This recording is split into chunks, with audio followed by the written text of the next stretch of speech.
لاتے ہیں مفتی اعظم پاکستان حضرت مفتی حمید اللہ جان صاحب کے صاحبزادے حضرت مولانا مفتی عارف اللہ خان صاحب۔ جی بسم اللہ الرحمن الرحیم۔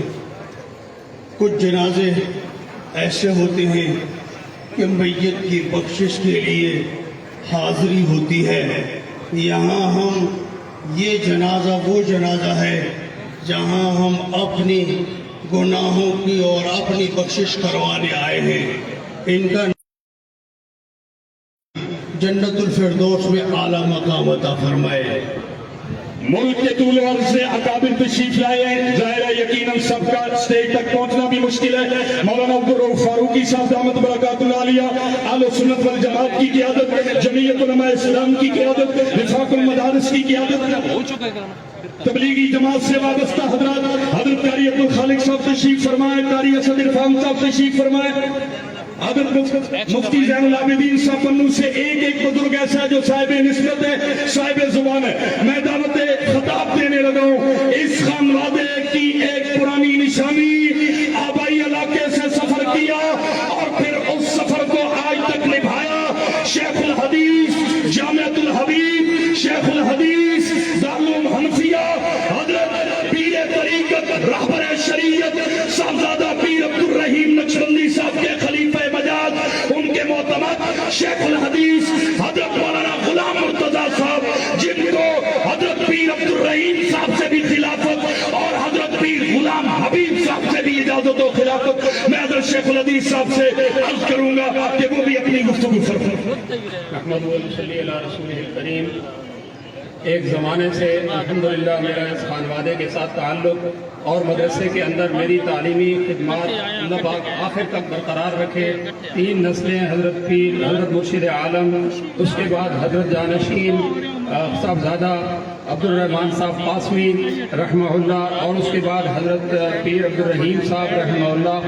اللہ رب العزت ہمیں آخر تک نبھانے کی توفیق نصیب فرمائے اور ہمیں اس خانوادے کے ساتھ یہ نسبت اور اس نسبت کی امانت آخر تک اللہ رب العزت ہمیں ادا کرنے کی توفیق نصیب فرمائے۔ میں پورے خاندان سے اور خاندان مجھ سے تعزیت کرے کہ میں کتنی کرب میں ہوں۔ اللہ رب العزت ہم سب کا حامی و ناصر رکھے۔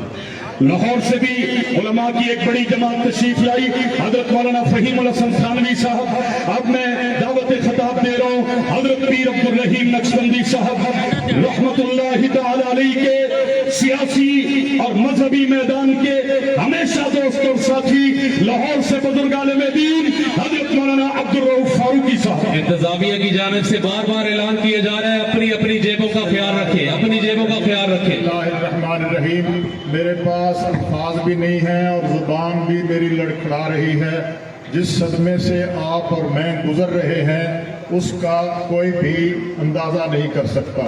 حضرت اقدس پیر طریقت حضرت مولانا پیر عبدالرحیم صاحب نقشبندی جو مرشد عالم کے، میں تو حضرت مرشد عالم کا بھی متوسل تھا، ان کے گھٹنوں پہ بیٹھا، اور میں 2 اجتماع جو ہوتے ہیں ہمارے نقشبندی اجتماع، حضرت پیر صاحب پیر حضرت مرشد عالم کے حکم پر میں وہاں کے خطاب کیا کرتا تھا اللہ کے فضل و کرم سے۔ پھر اب میں کچھ بھی نہیں کہہ سکتا۔ ہم سب ایک دوسرے کے ساتھ تعزیت کرتے ہیں اور اللہ تبارک و تعالیٰ سے دعا کرتے ہیں کہ حضرت پیر صاحب کا یہ فیض ہمیشہ جاری رہے، اور ان کے جانشین حضرت مولانا محمود الحسن صاحب ہیں، ہمارے بھائی حضرت مولانا عبدالقدوس نقشبندی ہیں، مولانا عبدالشکور، اللہ تعالیٰ ان کا سایہ ہم سب کے سروں پہ سلامت رکھے۔ یہ پورا خانوادہ چکوال کا محسن ہے۔ چکوال ضلع بنا تو حضرت پیر عبدالرحمان قاسمی صاحب کی کوششوں سے، جیسے حضرت فاروقی صاحب نے فرمایا، خود میرے والد گرامی مجاہد اسلام یادگار اسلاف 6 ماہ پہلے دنیا سے رخصت ہوئے۔ چکوال کو ضلع بنوانے والوں میں حضرت پیر عبدالرحمان قاسمی صاحب کے ساتھیوں اور سپاہیوں میں بڑے بڑے علماء شامل، بڑے بڑے خطبہ شامل، بڑے بڑے سیاسی لوگ شامل۔ اس گھرانے نے جیسے دین دیا ہے تو چکوال کو سیاست بھی سکھائی ہے۔ میں دعوت خطاب دینے لگا ہوں حضرت پیر غلام حبیب نقشبندی صاحب کے چھوٹے فرزند اور ان کی آخری نشانی ان کے بیٹے حضرت پیر عبدالقدوس نقشبندی صاحب، جن کو آج دوہرا صدمہ بڑے بھائی جان کے جانے کا بھی اور حضرت پیر ذوالفقار صاحب نقشبندی دامن رحمت اللہ تعالی علیہ کی رحمت کا بھی حضرت پیر عبد القدوس نقشبندی صاحب. نحمده ونصلي على رسوله الكريم أما بعد فأعوذ بالله من الشيطان الرجيم بسم الله الرحمن الرحيم الذين إذا أصابتهم مصيبة قالوا إنا لله وإنا إليه راجعون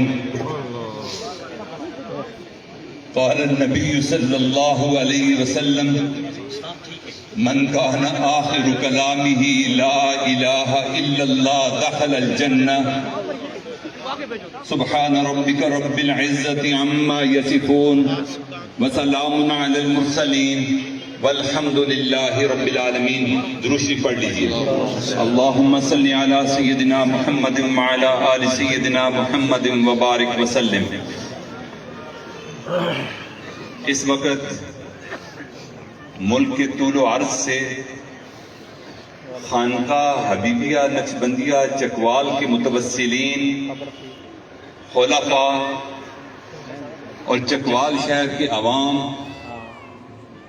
اور ملک بھر سے ہمارے قبائل علماء کرام حضرت مولانا الیاس چنیوٹی صاحب دامت برکاتہم، ممبر صوبائی اسمبلی حضرت مولانا عبد الرؤوف فاروقی صاحب دامت برکاتہم، حضرت مولانا قاضی عبد الرشید رحمۃ اللہ علیہ کے فرزند ارجمند مولانا جنید صاحب، مولانا فہیم الحسن تھانوی، مولانا اسد اللہ فاروق، حضرت مولانا ابا جی کے خلیفہ مولانا نعیم اللہ فاروقی نقشبندی دامت برکاتہم، حضرت مولانا غلام مرتضیٰ صاحب دامت برکاتہم، حضرت مولانا قاری عبد الخالق صاحب اسلام آباد، اور بے شمار علماء ہیں. تلگنگ کے علماء مجھے نظر آ رہے ہیں، چوہسر دن شاہ کے علماء نظر آ رہے ہیں، چکوال کے مختلف ہمارے ساتھی اور مکاتب فکر کے علماء نظر آ رہے ہیں، اور گجرانوالا سے، سیالکوٹ سے،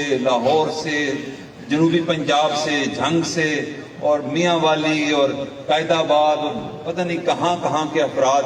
اللہ تعالیٰ آپ سب کو جزائے خیر عطا فرمائے. اللہ رب العزت میرے برادر بزرگ پیر طریقت رہبر شریعت حضرت مولانا پیر عبد الرحیم نقشبندی مجددی رحمت اللہ علیہ کو اپنی جوار رحمت میں جگہ عطا فرمائے. اس غم کی گھڑی میں آپ کے لیے ایک تسلی کا سماں ہے، ایک گھارس ہے. جس طرح زخم پر کوئی مرہم رکھ دی جاتی ہے، متوسلین کے لیے خوشخبری ہے کہ ان کے دلوں کو ٹھنڈا کرنے کے لیے میں ایک اعلان کروں گا، اور اس اعلان کے بعد حضرت مولانا پیر عبد الشکور نقشبندی دامت برکاتہم جو ہمارے بھانجے ہیں وہ بھی ایک اعلان کریں گے کہ اللہ رب العزت نے حضرت بھائی جان رحمت اللہ سے وہ کام لیا جو بڑی بڑی جماعتیں نہ کر پائیں، وہ میرے اکیلے ایک اس بھائی نے کر دکھایا. نہ صرف متوسلین سلسلہ عالیہ نقشبندیہ کے سروں پر رحمت کی چھتری انہوں نے تانی، نہ صرف ملک کی سیاست میں اپنا اہم کردار ادا کیا، نہ صرف خانقاہ حبیبیہ کی رونقوں میں اضافہ کیا، نہ صرف امت کے لیے ایک مربی اور مشفق شیخ کی حیثیت تھی، بلکہ میں یہ سمجھتا ہوں کہ حضرت ابا جی رحمت اللہ علیہ کی پوری جماعت